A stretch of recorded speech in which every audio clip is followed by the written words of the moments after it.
Hello दोस्तों, आज हम बात करेंगे एसी की लीक ढूंढते टाइम नाइट्रोजन गैस का इस्तेमाल करते हैं तो उसको कैसे इस्तेमाल करना चाहिए, नाइट्रोजन गैस का इस्तेमाल करना चाहिए या नहीं करना चाहिए। अगर नाइट्रोजन गैस का इस्तेमाल करना चाहिए तो नाइट्रोजन गैस एसी के अंदर कितनी भरनी चाहिए जिससे कोई आगे हादसा ना हो, और नाइट्रोजन गैस कितनी खतरनाक होती है, नाइट्रोजन गैस से क्या क्या नुकसान हो सकते हैं, इन्हीं सारे टॉपिक पे बात करने की कोशिश करेंगे। दोस्तों, अगर आप लोग मेरे चैनल पर नए हैं तो आप लोगों से गुजारिश है कि इस चैनल को सब्सक्राइब कर लें और इस वीडियो को कम से कम 10 लोगों में शेयर जरूर कर दें। चलिए दोस्तों, शुरू करते हैं। सबसे पहले बात करते हैं कि नाइट्रोजन गैस कितनी खतरनाक है। नाइट्रोजन गैस कितनी खतरनाक है ये साबित करने के लिए सबसे पहले आप ये देखिए।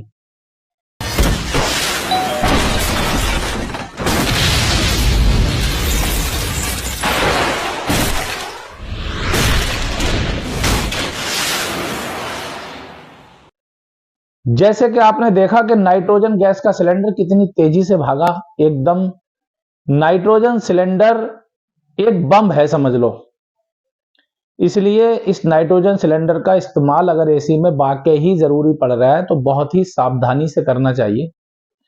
सबसे पहले आपको करना क्या होता है, जब आप नाइट्रोजन गैस भर रहे हैं तो नाइट्रोजन गैस के आगे अक्सर देखा गया है कि मैकेनिक हमारे भाई ये करते हैं कि नाइट्रोजन गैस के आगे एकदम से चार्जिंग लाइन टाइट कर देते हैं और उसके बाद जब उस सिलेंडर को खोलते हैं तो पता नहीं चलता है कि सिलेंडर से कितनी स्पीड में गैस निकल रही है। सबसे पहला और सबसे इंपॉर्टेंट पॉइंट है ये, आपको करना यह है कि पहले आपको चार्जिंग लाइन सिलेंडर के आगे नहीं लगानी है, कपलर प्रॉपर तरीके से टाइट करना है। इसके बाद हल्की स्पीड में आपको सिलेंडर खोलना है और ये देखें कि सिलेंडर से कितनी स्पीड से गैस निकल रही है। बहुत स्लो गैस निकलनी चाहिए। उसके बाद आप चार्जिंग लाइन को टाइट कर लें और डायरेक्ट बिना मैनिफोल्ड के एसी के अंदर नाइट्रोजन ना भरें। और एक बहुत ही ज्यादा जरूरी बात, नाइट्रोजन एसी के अंदर 200 psi से ज्यादा ना भरें। अगर आप कंप्रेसर से एसी के अंदर प्रेशर भर रहे हैं तो भले ही आप 300 psi तक जा सकते हैं, लेकिन नाइट्रोजन आप 200 psi से ज्यादा ना भरें।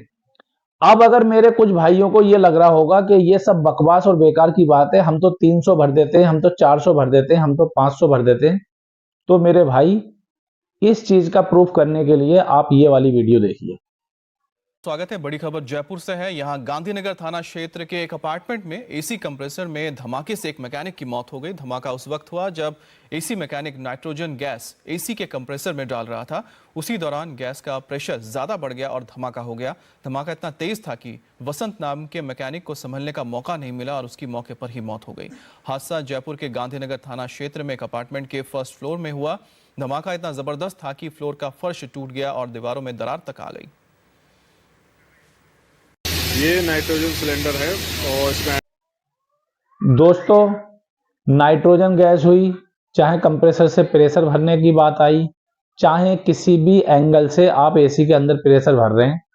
पहले जो नॉर्मल एसी होते थे या पहले जो पुराने एसी होते थे उन एसीओ का जो कॉपर पाइप होता था वो बहुत मोटा होता था। अभी जो एसी आ रहे हैं वो बहुत हल्के पाइप में आ रहे हैं और पहले जो गैस थी वो ज्वलनशील गैस नहीं थी और अब जो गैस है वो ज्वलनशील गैस है। और एक बहुत जरूरी बात, आपने नाइट्रोजन भरी, लीकेज मिल गई, लीकेज मिलने के बाद आपने लीकेज रिपेयर कर दी, उसके बाद सबसे ज्यादा जरूरी बन जाता है कि आप उस एसी को वैक्यूम पंप से ही वैक्यूम करें। अगर आपने नाइट्रोजन भरने के बाद वैक्यूम पंप से प्रॉपर वैक्यूम नहीं करा तो नाइट्रोजन कहीं ना कहीं एसी में रह जाए।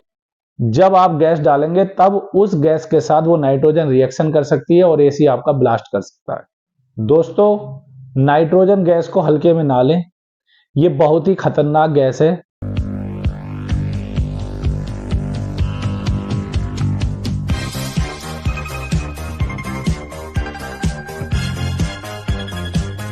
दोस्तों, नाइट्रोजन गैस को हल्के में नहीं लेना चाहिए। बहुत ही विशेष सावधानी से काम करने की जरूरत है नाइट्रोजन गैस के साथ। अगर हमारे किसी भाई ने अभी तक नाइट्रोजन गैस नहीं डाली है तो उसको सबसे पहले उस नाइट्रोजन गैस के बारे में पूरी तरीके से रिसर्च करना चाहिए उसके बाद बहुत ही सावधानी से उसको एसी के अंदर भरे रहा है। अगर कोई ये बात कह रहा है कि मैं 400 भर देता हूं, मैं 500 भर देता हूं, तो मेरे भाई ये सब बेकार की बातें हैं। ओवर नाइट्रोजन भरने से ब्लास्ट होने के चांस बहुत हद तक बने रहते हैं। हमारा एक टेक्नीशियन की नादानी की वजह से एक एक्सीडेंट सामने आया हुआ है, पर खुशकिस्मती की बात यह है कि टेक्नीशियन हमारा सेफ हो गया, बच गया, उनकी जान बच गई अल्लाह पाक के फजल से। ये एक्सीडेंट हुआ है नाइट्रोजन की ओवरफिलिंग के बायस।